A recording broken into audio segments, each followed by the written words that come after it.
दोस्तों स्वागत है आप सबका इस वीडियो में। और इस वीडियो में हम लोग स्टोरी वहीं से कंटिन्यू करेंगे जहां से हम लोगों ने छोड़ा था। अब जो लीव थी वो इवोल्व हो गई थी और वो अचानक से लाइटनिंग और मैगी के सामने प्रकट हो गई थी। अब यहाँ तक तो आप लोगों ने देख लिया था, अब आगे की कहानी देखते हैं। अब लीव कहती है कि उसकी नज़र में पूरे जंगल को एक सिरे से दूसरे सिरे तक वो स्कैन कर सकती है। कभी कभी तो उसे खुद ही लगता है कि वो वर्ड से भी फास्टर है और ये जंगल सिर्फ पेड़ पौधे नहीं, यहाँ का हर इंच इंच भाई अब जिंदा है, ऐसा उसे फील होता है। अगर वो जड़ों को फॉलो करे तो उसे सब कुछ फील होने लगता है, जानवरों की मूवमेंट, कीड़ों की क्रीपी क्राउलिंग और यहाँ तक कि सड़ती हुई बॉडीज और पानी की हिडन पार्ट्स भी वो देख सकती है। पाथ्स की बात कर रहा हूँ मैं, रास्तों की। मैगी के लिए सब कुछ काफी वियर्ड है और वो होनेस्टली थोड़ा डर भी जाती है और काफी स्कैरी फीलिंग उसके अंदर से आती है, भाई ये क्या चल रहा है। लेकिन लाइटिंग उसे तुरंत याद दिलाती है कि भाई तू डर क्यों रही है, तू खुद एक डेविल में बन सकती है भाई। और वो डर रही है। ये बात कहीं ना कहीं बड़ी अजीब लगती है भाई, वो खुद डेविल बन सकती है फिर भी वो डर रही है। अब उधर सिस्टर लीव को दिखाया जाता है जो कि बिल्कुल शांति से अपने बुशेस से हिलाती है और एक सुअर को ट्रैप करने की कोशिश करती है। अब जैसे ही जो सुअर होता है वो उसके चारे में फंसता है, वो पैनिक होकर भागने लगता है और तभी तभी लाइटनिंग अपना चांस वहां निकालती है और वो बिना डिले किए अटैक करती है, एक के बाद एक हिट। भाई जरा मर्सी नहीं करती है। अब कुछ ही सेकंड में सुअर जो होता है वो गिर चुका होता है। ये एक ना परफेक्ट हंट बन चुका होता है। लाइटनिंग क्लेरी काफी एक्साइटेड है। वो डिसाइड करती है कि सुअर का जो खून होता है वो निकाला जाए, क्योंकि उसे याद है कि प्रिंस ने उसे एक बार कहा था कि इससे मीट और भी टेस्टी हो जाता है। लेकिन तभी सिस्टर लीफ अचानक रुक जाती है, उसकी नज़र कहीं फिक्स हो जाती है। वो धीरे से कहती है कि दो बुल्फ इस तरफ आ रहे हैं और ये थोड़ा अनयूजुअल है, क्योंकि ये बुल्फ यूजुअली जंगल के डीप पार्ट में रहते हैं, खासतौर पर विंटर में वो बाहर नहीं निकलते। अब सीन शिफ्ट होता है और हम देखते हैं कि वो दोनों बुल्स डरे हुए हैं, लेकिन सवाल ये है आखिर वो किससे डरे हैं। अब हमें दिखाया जाता है कि वो दोनों बुल्स किसी और चीज से नहीं बल्कि दो डेविल्स के आने से डरे हुए हैं।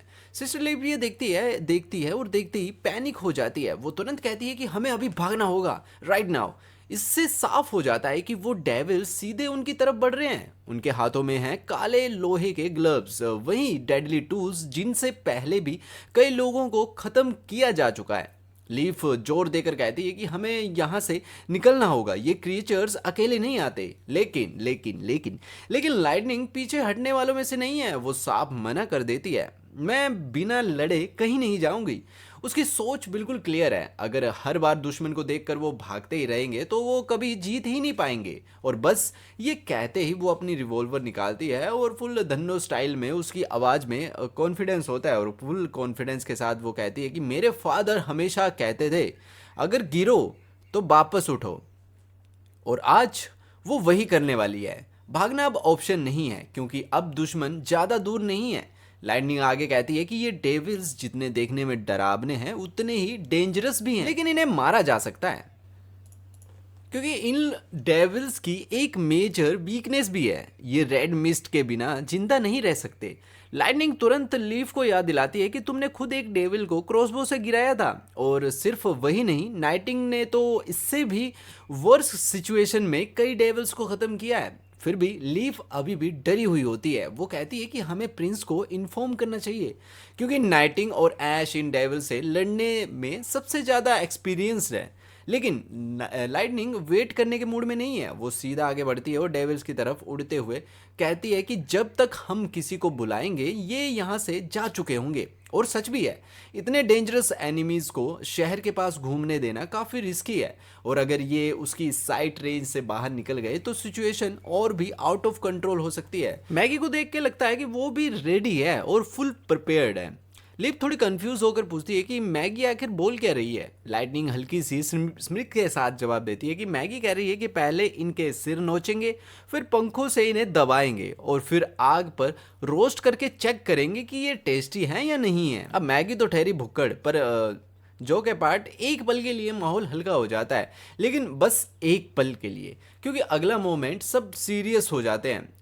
डिसीजन ले लिया गया है कि अब पीछे नहीं हटना है, तो अब शो टाइम है। लाइटनिंग लीप की तरफ देखती है और कहती है कि जैसे तुमने बैरन लैंड में किया था वैसे ही अपनी वाइन से इन्हें इमोबिलाइज करके कर दो। अब फाइट शुरू होने वाली है, लेकिन लीव अभी भी हेजिटेट कर रही होती है। उसे वो पल याद आता है कि जब इन क्रिएचर्स ने सबको अंदर तक हिला दिया था। एक सेकंड के लिए उसका डर वापस आ जाता है, लेकिन फिर वो खुद को संभालती है, अपने फियर साइड में रखती है और फाइनली रेडी हो जाती है। हालांकि वो साफ कहती है कि मैं इन्हें ज़्यादा देर तक रोक नहीं पाऊंगी, बस ये टेम्पररी होगा। लाइटनिंग हल्का सा स्माइल करती है और एक क्विक विंक देती है, और बस तीनों सीधा डेविल्स की तरफ चार्ज कर देते हैं। प्लान बिल्कुल सिंपल है, अटैक फ्रॉम द एयर, क्योंकि ऊपर से उन्हें मिलेगा परफेक्ट एंगल, क्लियर शॉट, और डेविल्स का फोकस रहेगा लीफ की वाइन्स। तो डिस्ट्रैक्शन भी सेट है। कुछ ही सेकंड में एक फास्ट उड़ान के साथ मैगी नीचे नजर डालती है, टारगेट लॉक हो जाता है। लाइटनिंग तुरंत स्ट्रेटजी बनाती है। वो मैगी से कहती है कि आधी दूरी पर ट्रांसफॉर्म हो जाओ उस बड़े क्रीपी वर्ड में, और फिर दोनों ऑपोजिट डायरेक्शन में स्प्लिट हो जाते हैं। परफेक्ट कोऑर्डिनेशन, और अगले ही पल अटैक बिगन्स। अगर लीफ सही है तो लाइटनिंग को पूरा यकीन है कि इन डेविल्स के ग्लव्स में कोई मैजिकल स्टोन्स लगे हैं और उनकी पावर्स लगभग जादूगरनियों जितनी डेंजरस है। इन डेविल्स की अटैक रेंज जो है वो ज्यादा से ज्यादा करीब 5 मीटर तक है। तो लाइटिंग प्लान बनाती है कि 8 मीटर दूर से एयर शॉट लेना सेफ रहेगा। सब कुछ कैलकुलेट है, लेकिन जैसे ही वो आगे बढ़ने वाली होती है, डेविल्स उसे स्पॉट कर लेते हैं और अगले ही पल पूरा माहौल बदल जाता है। हवा में एक अजीब सा प्रेशर और बिजली जैसी टेंशन फैल जाती है। तभी जमीन से अचानक वाइन्स निकलती हैं और सीधे डेविल्स को पकड़ लेती हैं। सिस्टर लीफ ने टाइमिंग परफेक्टली हिट की है। वो अपनी बेलों से उन्हें कसकर जकड़ लेती है। No escape. लाइटनिंग तुरंत मैगी को सिग्नल देती है और मॉन्स्टर मोड में वो रोर करती है, और मैगी बिना डीले के एक जोरदार रोर करती है। अब पूरा ध्यान उनकी तरफ है। यही मौका है। लाइटनिंग सीधा ग्राउंड पर लैंड करती है और बिना टाइम वेस्ट किए अपनी रिवॉल्वर निकालती है, और अगले ही पल बैंग बैंग भाई गोलियां ही गोलियां चलती हैं वहां। वो गोलियां सीधा एक डेविल्स के चेस्ट में लगती हैं। डेविल्स दर्द से चीखने लगता है, लेकिन रुकता नहीं है। वो गुस्से में उसकी तरफ चार्ज करता है, लेकिन लाइटनिंग भी नहीं रुकती। वो गोलियों पे गोलियां भाई दे बूम बाम बैंग सब चल रहा होता है। वो लगातार shots, no hesitation, no fear. और फिर फाइनल हिट। गोली जो होती है वो सीधा डेविल्स के अंदर तक वार करती है, और अचानक उसके शरीर से रेड मिस्ट बाहर निकलने लगती है। यही उसकी लाइफ सोर्स थी। कुछ ही सेकंड में डेविल्स की ताकत खत्म हो जाती है और वो सीधा जमीन पर गिर पड़ता है, और इसी के साथ एक डेविल मर जाता है, यानी कि 1 डाउन। लेकिन अभी भी फाइट खत्म नहीं हुई है। दूसरा डेविल अब सीधा मैगी पर हावी हो चुका है। वो अपने ग्लव से एक पावरफुल इलेक्ट्रिक शॉक देता है, इतना जोरदार कि मैगी तुरंत बेहोश होकर जमीन पर गिर जाती है। सीन एकदम टेंस हो जाता है। उधर डेविल्स मौका देखकर भागने की कोशिश करता है, लेकिन तभी मैगी का शरीर सीधा उस मरे हुए डेविल्स के ऊपर गिर जाता है, और जैसे ही वो कांटेक्ट होता है, रेड मिस्ट उसे जलाने लगती है। सिचुएशन और डेंजरस हो जाती है, लेकिन सिस्टर लिप तुरंत रिएक्ट करती है और अपनी वाइन से मैगी को पकड़ती है और उसे दूर फेंक देती है। जस्ट इन टाइम वो उसे उस रेड मिस्ट से बाहर खींच लेती है। अगर गाइज आप लोगों को पता है, ये रेड मिस्ट जो होती है वो जादूगरनी के लिए भी खतरनाक होती है, वो उन्हें भी जलाने लगती है। कुछ ही सेकंड में मैगी वापस अपने नॉर्मल फॉर्म में आ जाती है। लाइटनिंग तुरंत उसके पास पहुंचती है और उसे चेक करती है। वो पूछती है कि कहीं चोट तो नहीं लगी तुझे। अब सरप्राइजली ना कोई जलने के निशान और ना कोई विजिबल इंजरीज होती हैं। सिस्टर लीफ अंदाजा लगाती है कि शायद उसके डेविल फॉर्म होने की वजह से हो सकता है कि वो फॉर्म कम सेंसिटिव हो, लेकिन होनेस्टली कहूँ तो अब वो सब एक चीज के लिए खुश हैं, वो बच गए हैं और दोनों डेविल्स खत्म हो चुके हैं। अब हमें कुछ समय बाद का सीन दिखाया जाता है जहाँ पे तीनों वापस महल पहुँचती हैं। जैसे ही वो नीचे लैंड करती हैं, लाइटनिंग अपनी एक्साइटमेंट रोक नहीं पाती। वो ऑलमोस्ट दौड़ते हुए प्रिंस के पास जाती है और कहती है कि हमने डेविल्स को हरा दिया और सब सेफ हैं। प्रिंस ये सुनकर खुश तो होता है, लेकिन उसका एक्सप्रेशन सडनली सीरियस हो जाता है। वो साफ कहता है कि डिटेल्स में बताओ एग्जैक्टली हुआ क्या था, और बस लाइटनिंग फुल एक्साइटमेंट के साथ पूरी स्टोरी सुनाना शुरू कर देती है कि कैसे उन्होंने डेविल्स को ट्रैक किया और कैसे प्लान एग्जीक्यूट किया और कैसे उन्होंने फाइट जीत ली। लेकिन तभी एटमॉस्फेयर बदल जाता है। नाइटिंग दोनों का रिएक्शन एकदम हार्श हो जाता है और उनकी नज़रें साफ बता रही होती हैं कि उन्हें ये सब पसंद नहीं आया। असल में उन्होंने इन्हें अकेले डेविल से लड़ने दिया जो प्रैक्टिकली सुसाइड मिशन था। लाइटनिंग कोशिश करती है कि सिचुएशन को लाइट करने की ज़रूरत है। वो कहती है कि लेकिन हम सब जिंदा हैं। खैर, अब सबका ध्यान वापस जाता है उन मरे हुए डेविल्स की तरफ। सबसे पहले चीज़ जो नोटिस होती है वो ये कि पहली नज़र में ये क्रिएचर्स कोई बहुत ज़्यादा पावरफुल नहीं लगते। मतलब देखने में ऑलमोस्ट नॉर्मल इंसानों जैसे हैं। लेकिन तभी अगाथा बीच में बोलती है कि किसी भी डेविल्स को कभी अंडर एस्टिमेट नहीं करना चाहिए। उसकी आवाज़ में वार्निंग साफ सुनाई देती है। वो आगे कहती है कि चाहे उनके पास मैजिक हो या ना हो, हर एक डेविल एक डेंजरस ओपोनेंट है। और ये बात सुनकर माहौल थोड़ा सीरियस हो जाता है। फिर अगाथा सीधा सवाल करती है कि क्या ये सच है कि डेविल्स शहर के पास दिखे थे। प्रिंस तुरंत कंफर्म करता है और लीव बताती है कि ये दीवार से करीब 2 माइल्स दूर थे। अब सिचुएशन और भी अलार्मिंग लगने लगती है। उधर ऐश चुपचाप डेविल्स के जो बॉडी होती है, जो कुचली हुई बॉडी होती है, उसको चेक करने लगती है।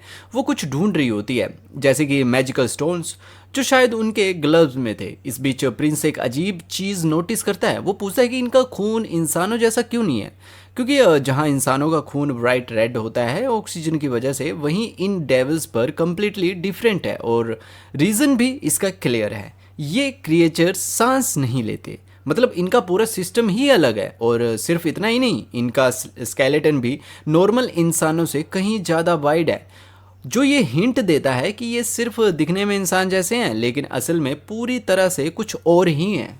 इन डेविल्स का शरीर खास तौर पर उनकी फ्लेक्सिबिलिटी और एंड्योरेंस के लिए काफ़ी अलग तरह से बना हुआ होता है। यानी कि ज़्यादा पावरफुल मूवमेंट के लिए इनका बिल्ड ही अलग है। अब पहली नज़र में ये इंसानों जैसे लग सकते हैं, लेकिन सच में ये सिर्फ दिखते वैसे हैं। तभी प्रिंस एक अजीब स्टेप लेता है। वो डेविल्स की स्कर्ट उठाकर चेक करता है कि क्या इनके पास कोई रिप्रोडक्टिव ऑर्गन्स हैं या फिर नहीं है। और यहीं से कहानी और भी वियर्ड हो जाती है। अगाथा समझाती है कि डेविल सोसाइटी में जेंडर जैसा कोई कॉन्सेप्ट है ही नहीं, ना मेल होता है ना फीमेल। और यही बात इसे और मिस्टीरियस बना देती है, क्योंकि आज तक कोई भी उन रेड मिस्ट टावर्स के पास तक नहीं पहुंच पाया था जहां से शायद इनकी ओरिजिन जुड़ी है। कुछ लोग मानते हैं कि डेविल्स रेड मिस्ट के जवाब से पैदा होते हैं, यानी कि जहाँ पे रेड मिस्ट जमा होती है वहीं से ये पैदा होते हैं। लेकिन स्कॉलर्स इस थ्योरी से एग्री नहीं करते, क्योंकि सर्दियों के बैटल्स के दौरान लोगों ने एक अजीब फेनोमेना नोटिस किया है जिसे कहते हैं एस्केसन। सिंपल वर्ड में, जब कोई डेविल बैटल में बुरी तरह घायल हो जाता है तो वो गायब हो जाता है। फिर कुछ समय बाद वो वापस लौटता है, लेकिन एक बदले हुए शरीर के साथ, स्ट्रॉन्गर, डिफरेंट और ज़्यादा डेंजरस। फिर भी उनके पुराने जो घाव होते हैं वो साबित करते हैं कि वो वही डेविल है। मतलब ये क्रिएचर मरते नहीं हैं, वो इवोल्व होते हैं। तो इसका मतलब क्या हुआ, ये कि हाई लेवल डेविल्स पैदा नहीं होते, वो बनते हैं। हर बैटल के बाद, हर फाइट के बाद उनकी पावर इवोल्व होती है। और सिर्फ ताकत ही नहीं, उनका पूरा बॉडी भी बदल सकता है। ये रियलाइजेशन के बाद प्रिंस अंदर तक हिल जाता है, क्योंकि अब बात सिर्फ एक एनिमी की नहीं है, बल्कि एक ऐसे एनिमी की है जो हर बार और डेंजरस बनता जा रहा है। उसे याद आता है कि पहले ही उनके मैजिकल स्टोन्स एक मेजर थ्रेट थे, लेकिन अब जब दुश्मन खुद इवोल्व कर सकता है तो सिचुएशन और भी सीरियस हो जाती है। और शायद यही रीज़न है कि इंसान आज तक इन डेविल्स को पूरी तरह से हरा नहीं पाया है। लेकिन एक छोटी सी राहत भी है, इनके पास कोई एडवांस टेक्नोलॉजी नहीं है। एक्चुअली इनका जो इक्विपमेंट है वो काफ़ी प्राइमेट है। एनिमल स्किन्स पहनते हैं, रफ कपड़े यूज़ करते हैं, और उनके मास्क बस दूसरे मॉन्स्टर्स के स्कल्स हैं। अब क्राफ्ट्समैनशिप भी काफ़ी उनकी लो लेवल की है, लेकिन फिर भी उनकी पावर को अंडर एस्टिमेट करना सबसे बड़ी गलती होगी। अब इसी बीच प्रिंस एक और चीज़ नोटिस करता है। उसे एक स्टोन टैबलेट मिलती है। वो क्यूरियस होकर अगाथा से पूछता है कि आखिर ये क्या है। अगाथा एक्सप्लेन करती है कि उनका इंफॉर्मेशन रिकॉर्ड करने का ये तरीका है। इस पर जो सिंबल्स हैं वो मैजिक से बने हुए हैं, लेकिन प्रॉब्लम ये है कि इंसान इन्हें समझ नहीं सकते। तभी प्रिंसेस टिली एक इंटरेस्टिंग पॉइंट उठाती है।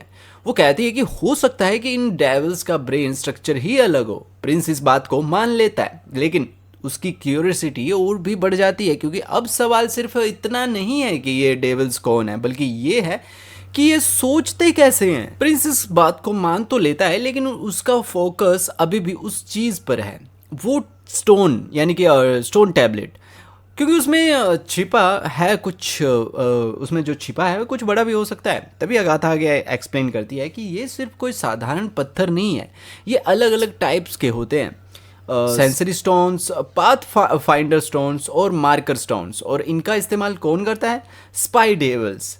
ये सुनते ही प्रिंस थोड़ा टेंस हो जाता है, क्योंकि इसका मतलब साफ है डेविल्स ने इस जगह को ऑलरेडी नोटिस कर लिया है, और सिर्फ नोटिस ही नहीं, रिकन भी शुरू कर दिया है। मतलब ये एरिया अब उनके रडार पर है, और अगर ऐसा है तो बाउंड्री सिटी सेफ नहीं है। लेकिन अगाथा इस थ्योरी से एग्री नहीं करती। वो शांति से कहती है कि ये सिनेरियो प्रैक्टिकली इम्पॉसिबल है, क्योंकि पुराने रिकॉर्ड्स यानी कि सेकंड डिवाइन वॉर के डॉक्यूमेंट्स ये बताते हैं कि अगर डेविल सच में ह्यूमन को स्काउट कर रहे होते तो वो इतनी बड़ी गलती कभी नहीं करते, वो केयरलेस नहीं होते।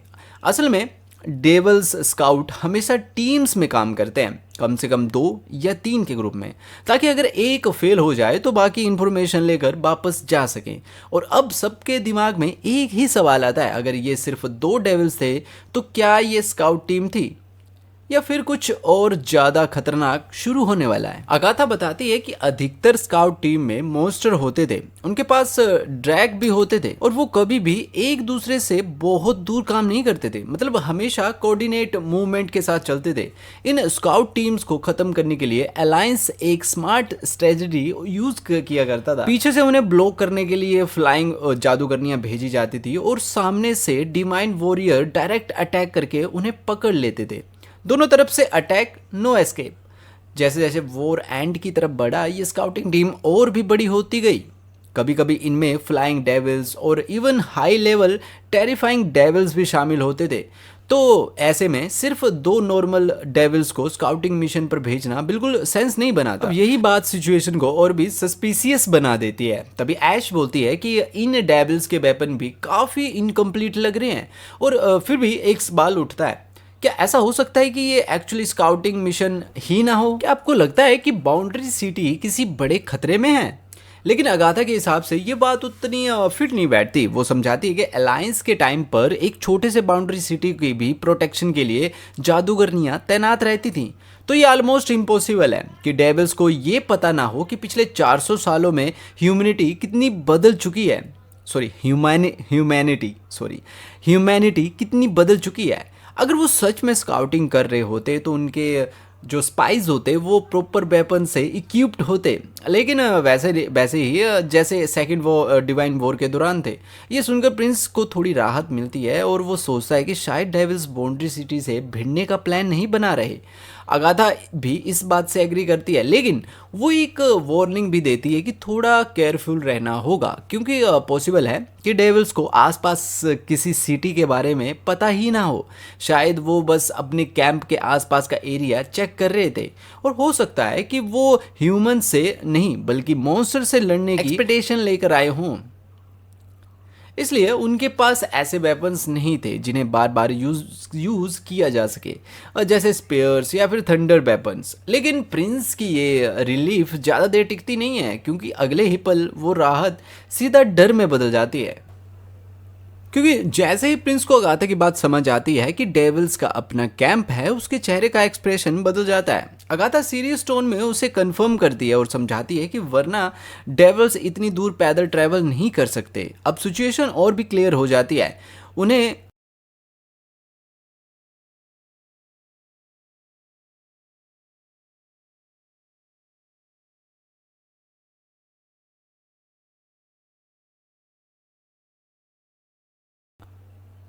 फर्टाइल लैंड पर अपना बेस बना लिया है, और बहुत पॉसिबल है कि उसे यूज़ वो कर रहे हों, और उसे एक्सपेंशन के लिए बंजर ज़मीन में या यूं कहें उन इलाकों में जो कभी 4 राज्य हुआ करते थे, बस ये सोचकर ही कि दुश्मन अपने दरवाजे के ठीक बाहर अपना अड्डा बना रहा है, प्रिंस के पसीने छूट जाते हैं।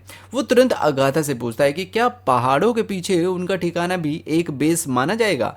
अगाथा बिना हेजिटेट किए इस बात को कंफर्म करती है और आगे बताती है कि वॉर के दौरान एक स्काउटिंग सिचुएशन में आमतौर पर कई रेड मिस्ट जोन होते थे, साथ में 100 से 200 डेविल्स गार्ड किया करते थे और उन बड़े टावर्स में कम से कम भाई पता नहीं कितने बंदे हुआ करते थे और डेविल्स हुआ करते थे, लेकिन 100 से 200 डेविल्स उन्हें गार्ड किया करते थे। लेकिन यहाँ एक कैच है, अभी तक रेड मून नहीं आया है और इसी वजह से ये चांस कम है कि डेविल्स टावर वाला कोई फुल स्केल बेस बना रहे हों। लेकिन अगर अभी ये सिर्फ शुरुआत है तो सोचो आगे क्या होने वाला है। इसके अलावा उनके लिए रेड मिस्ट को कैरी करना भी काफ़ी भाई चुनौती वाला होता है, क्योंकि उनका बेस बहुत बड़ा नहीं होगा। तभी उनकी बहन पूछती है कि फिर आगे क्या प्लान है। फिर रोलिन बिना डिले किए बोलता है कि हम कैंप ढूंढेंगे और अगर वो मिला तो हम लोग उसे डिस्ट्रॉय कर देंगे। ऐश तुरंत इस आइडिया को सपोर्ट करती है और हेल्प करने का प्रॉमिस भी करती है। प्रिंस तुरंत लाइटनिंग और मैगी को रिकैन मिशन पर भेजता है। दोनों ही बिना किसी हेजिटेशन के खुशी खुशी रेडी हो जाती हैं। लेकिन प्रिंस एक बात बिल्कुल क्लियर कर देता है, इस बार फाइट नहीं करनी है। जैसे ही उन्हें कैंप मिल जाए उन्हें तुरंत वापस लौटना है, क्योंकि डेविल्स के पास ड्रैग्स भी हो सकते हैं, यानी कि ड्रैगन्स टाइप जो मॉन्स्टर्स हैं वो भी हो सकते हैं और उनकी सेफ्टी सबसे ज़्यादा इम्पोर्टेंट है। उनका मोरल बूस्ट करने के लिए प्रिंस थोड़ा फनी प्रॉमिस करता है। वो कहता है कि अगर तुमने कैंप ढूंढ लिया तो पूरे 1 हफ्ते तक स्वीट्स और आइसक्रीम ट्रीट मिलेगी। अब यहाँ से सीन शिफ्ट होता है और हमें कुछ देर बाद का सीन दिखाया जाता है। सिस्टर लाइटिंग एक सुनसान इलाके में डेविल्स के हाइड आउट को ढूंढते हुए घूम रही होती हैं। सब कुछ शांत है, थोड़ा सस्पिशियस शांति, और तभी अचानक उन्हें जमीन में एक मैसिव क्रेटर दिखता है और रिएक्ट करने से पहले ही वो सीधा उसमें गिर पड़ते हैं। अब यहाँ पे सीन कट होता है और हमें थोड़ी देर बाद का सीन दिखाया जाता है जब वो प्रिंस को वापस रिपोर्ट करते हैं। तो एक इंटरेस्टिंग बात सामने आती है कि लाइटनिंग सारा को भी अपने साथ लेकर आई थी। सारा उस गड्ढे का एक स्केच बनाने में हेल्प करती है। प्रिंस उस स्केच को ध्यान से देखता है और उसे लगता है कि ये कुछ फेमिलियर सा है, जैसे उसने इसे पहले भी कहीं देखा हो। तभी लाइटनिंग आगे बताती है कि वहां पर बस टूटे हुए पत्थर थे और एक टूटी हुई फैंस थी और ऑब्वियसली एक मैसिव क्रिएटर था। वो आगे कहती है कि ये बिल्कुल उसी तरह लग रहा था जैसे उस स्टोन की पावर हो हमें अगाथा के अंदर मिला था, लेकिन पूरी जगह कंप्लीटली एम्प्टी थी, ना कोई डेविल ना कोई एक्टिविटी। एक पल के लिए प्रिंस थोड़ा कंफ्यूज हो जाता है और फिर वो बोलता है कि कहीं ये पहले की तरह किसी जाइंट वॉर्म की वजह से तो नहीं हुआ है, क्योंकि पिछली बार भी एक बड़े कीड़े ने पूरे रूइंस को निगल लिया था। तो क्या इस बार भी किसी और क्रिएचर्स ने पूरा कैंप ही खत्म कर दिया है क्या? तभी सारा एक इंपॉर्टेंट डिटेल ऐड करती है। वो जगह ठीक उसी रूट के सामने थी जहां पिछली बार एसोसिएशन मूव कर रही थी और डिस्टेंस लगभग 5 माइल दूर उस जगह से जहां उनका पहली बार डेविल से सामना हुआ था। अब पिक्चर और भी कंफ्यूजिंग हो गई है, और अगर डेविल वहां पर थे तो फिर वो गायब कहां हो गए और पीछे छोड़ गए वो सिर्फ एक क्रेटर। आखिर यहाँ सच में चल क्या रहा है? तभी सिल्विया बीच में बोलती है और एक इंपॉर्टेंट डिटेल ऐड करती है। वो बताती है कि उस होल के नीचे जो टनल्स हैं वो सीधे स्नोई माउंटेन्स की तरफ ऐसा लग रहा है कि वहां जा रही हैं, और डायरेक्शन वही मिस्टी फॉरेस्ट की तरफ, मतलब लगभग सब कुछ उसी डायरेक्शन में कनेक्ट हो रहा है। अब सीन यहाँ पे शिफ्ट होता है, हमें टिमोथी के रॉयल पैलेस को दिखाया जाता है जहां वो अपने थ्रोन्स पर बैठा हुआ होता है। तभी एक आदमी आगे बढ़ता है और उसके हाथ में एक डैगर है और बिना वार्निंग के वो तेजी से डैगर फेंकता है और सीधा एक स्टैच्यू पर डैगर जाके लगता है। वो कहता है कि जैसे वो गद्दार रोलैंड मेरे सामने आएगा मैं उसे खत्म कर दूंगा। लेकिन टिमोथी कन्विंस नहीं होता। वो शांत लेकिन ठंडे अंदाज में कहता है कि अब इतनी सी ट्रिक रोलैंड को मारने के लिए काफ़ी नहीं है। लेकिन असैसिन तुरंत जवाब देता है कि मेरे अंदर भाई फुल कॉन्फिडेंस है, मैं उसे मार दूंगा। वो कहता है कि आप चिंता मत कीजिए, मेरे हाथों कम से कम 10 टारगेट पहले ही मैंने उन्हें मार दिया है, और एक बार अगर मैं भीड़ में घुल मिल गया तो कोई भी मुझे पहचान ही नहीं पाएगा। वो ये भी हिंट देता है कि उससे पता है कि ये डैगर कहाँ से आए हैं, लेकिन फिर भी टिमोथी पूरी तरह कन्विंस नहीं है। उसके चेहरे पर साफ लिखा है कि उसे अभी भी शक है कि ये बंदा सच में रोलैंड को मार पाएगा भी या नहीं।